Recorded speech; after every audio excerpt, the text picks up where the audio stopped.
All right, so Acts chapter 14, which is lesson 91, the first missionary journey, part 2. We left off yesterday where Paul and Barnabas had first left Antioch. They had gone to the island of Cyprus. Then from there they went north into Asia Minor. They were not welcome there in Iconium, so they shook the dust off their feet. Okay? And let's see what happens now in the rest of chapter 14.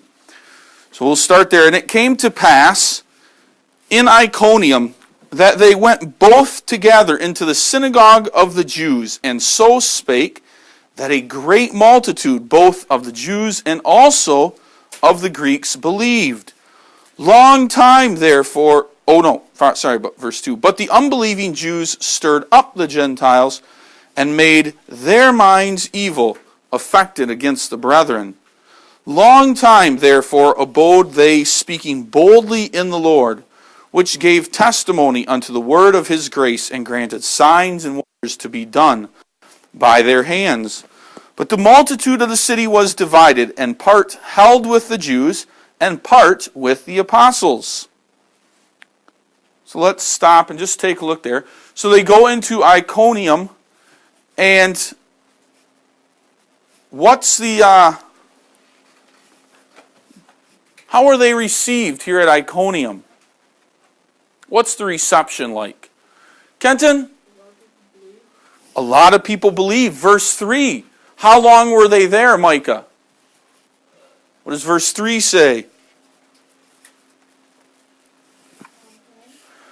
They were there a long time. We don't know specifically weeks and things like that. But they're there for a while.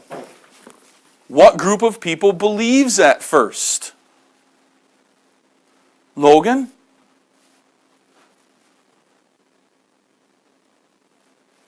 Verse 1. Who believes here?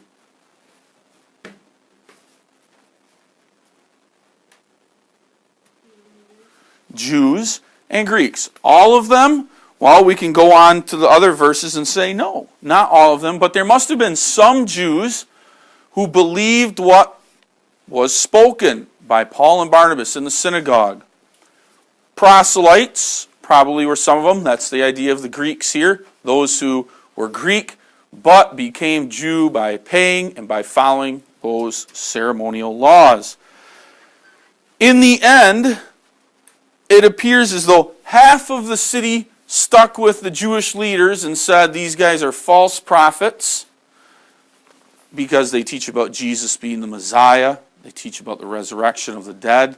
They teach about doing away of the ceremonial laws and just sticking to the moral laws, which are the Ten Commandments. And the other half says, no, we're with the apostles. We believe what they say. We love what they say. So we've got a split town here. Okay? So let's see what happens. Verse 5. And when there was an assault made both of the Gentiles and also of the Jews with their rulers to use them despitefully and to stone them, they were aware of it and fled unto Lystra and Derbe, cities of Lycaonia, and unto the region that lieth round about. And there they preached the gospel. Okay? So they leave Iconium here because it appears maybe that first initial flame of, hey, this is new, fun, and interesting, I'm going to go with these apostles, maybe quickly burned out. Oh, there were some believers here, but it seems the town was half and half initially.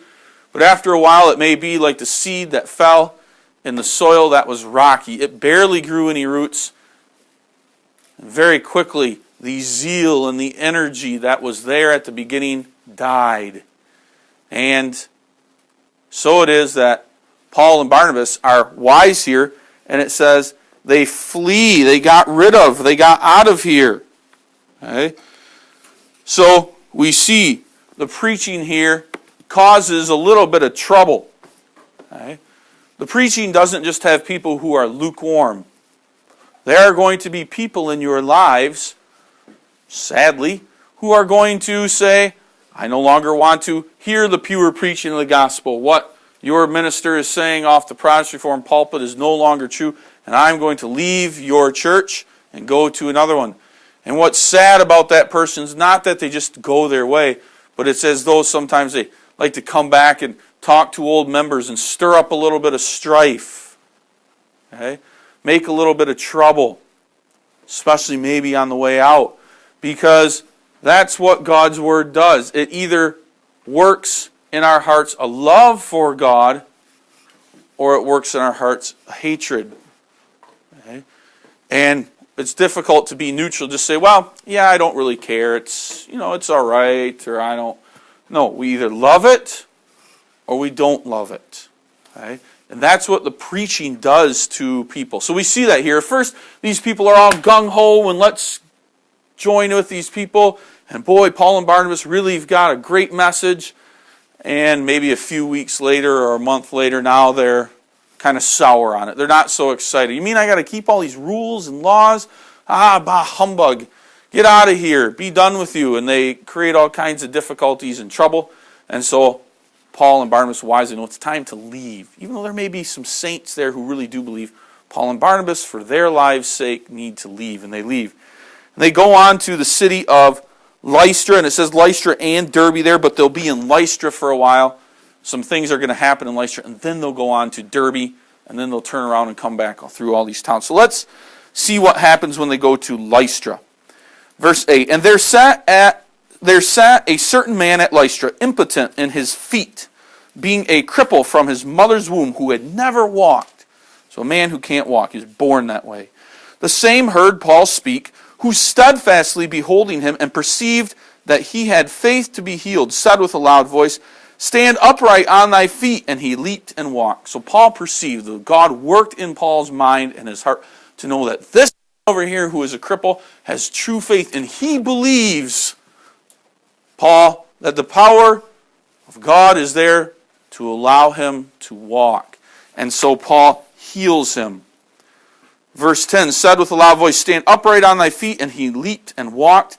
And when the people saw what Paul had done, they lifted up their voices, saying in the speech of Lycaonia, the gods are come down to us in the likeness of men.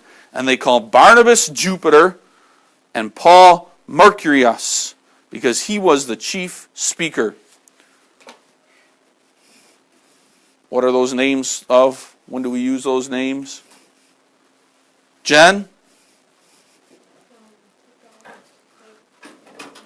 Greek gods, use them. How else do we use them? Maybe in science. Emma? Planets? Obviously, named after the Greek gods. So Paul and Barnabas here are named after those. Well, it must be Jupiter and Mercury come down from the sky to come be among us. The gods are among us. And so now, of course, if these people, they're in Asia Minor, heavily influenced by the Greeks and the Greek teachings. So these people had probably been worshiping their idol gods, had probably taught their children fables and tales and stories about the gods. And now, when they see what Paul and Barnabas have done, they healed a man. They think these are gods. Mercury and Jupiter come down to earth. And what do they want to do to praise and thank them? Well, let's see. Verse 13, then the priest of Jupiter, which was before the city, brought oxen and garlands unto the gates, and would have done sacrifice with the people. Which when the apostles Barnabas and Paul heard of, they rent their clothes, and ran in among the people, crying out and saying, sirs, why do ye these things? We also are men of like passions with you, and preach unto you that ye should turn from these vanities unto the living God, which made heaven and earth and the sea and all things that are therein, who in times past suffered all nations to walk in their own ways.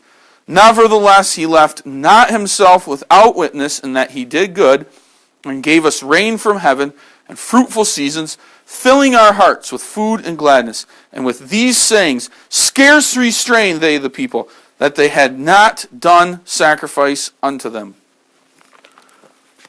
So what do these people want to do with Paul and Barnabas? How do they want to treat them?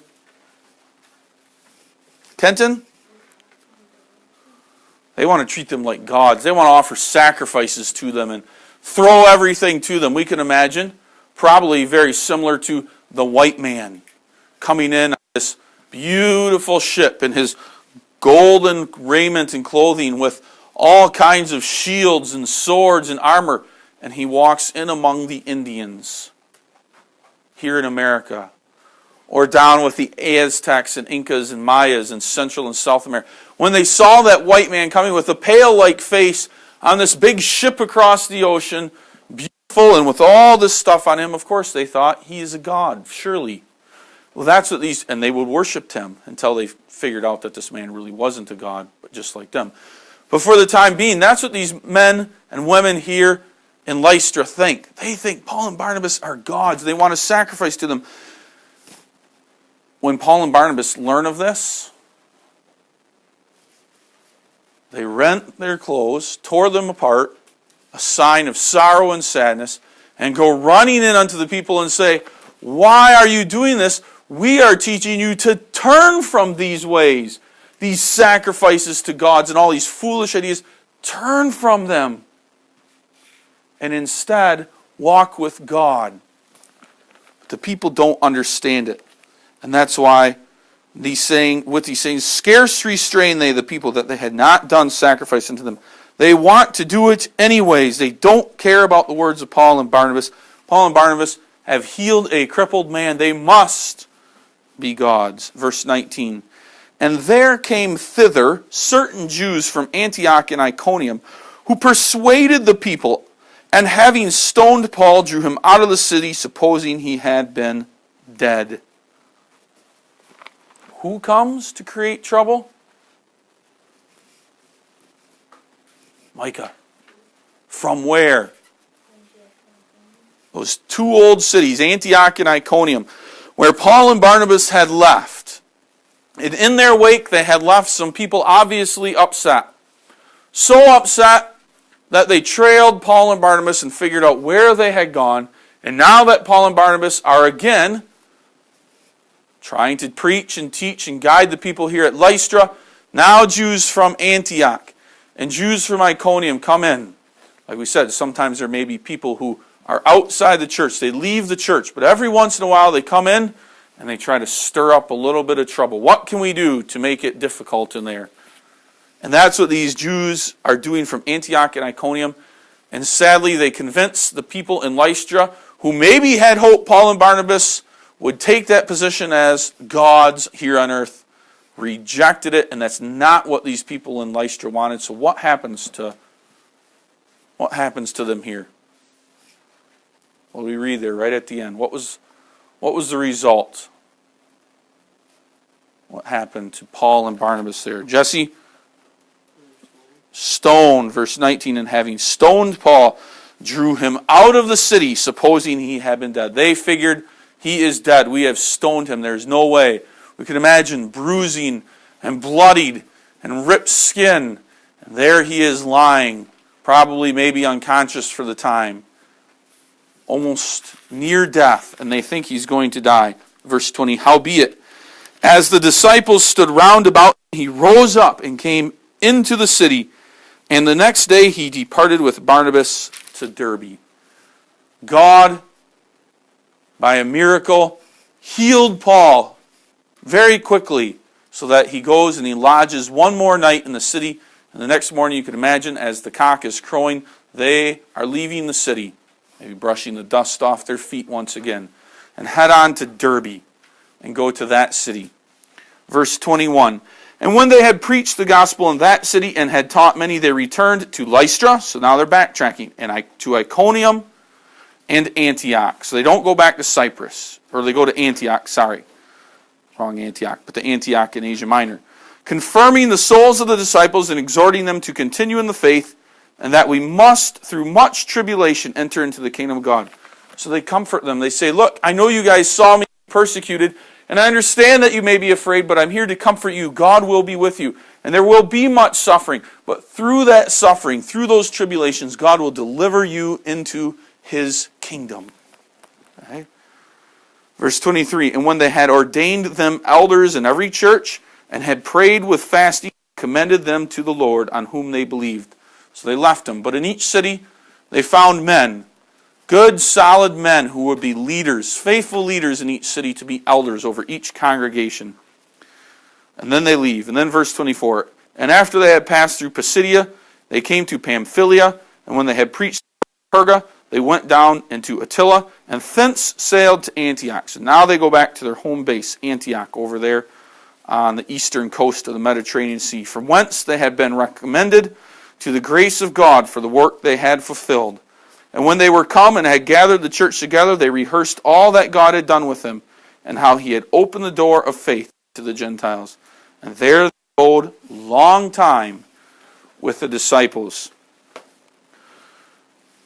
So they go back and they faithfully support each church, giving each of them what they need. Okay? And then they head back. Go back to Antioch. Okay? And there they rest. They recover. Okay? So we see the Christians there, probably back in Antioch, rejoiced and were filled with happiness for the work that Paul and Barnabas had done. Their work is not yet done. But before they go out on their next missionary journey, some things need to be solved. There's some trouble brewing down in Jerusalem because of the work that Paul and Barnabas had done. And so that issue needs to be solved before Paul and Barnabas can go out and do more missionary work. So we'll see that in our next lesson. Okay? For now, we can too see that if we are at some point in our life persecuted for what we believe, mocked, ridiculed, made fun of, you can know, just like Paul told the people as he went back through each of those cities, through tribulation, God works His grace, salvation to each of us.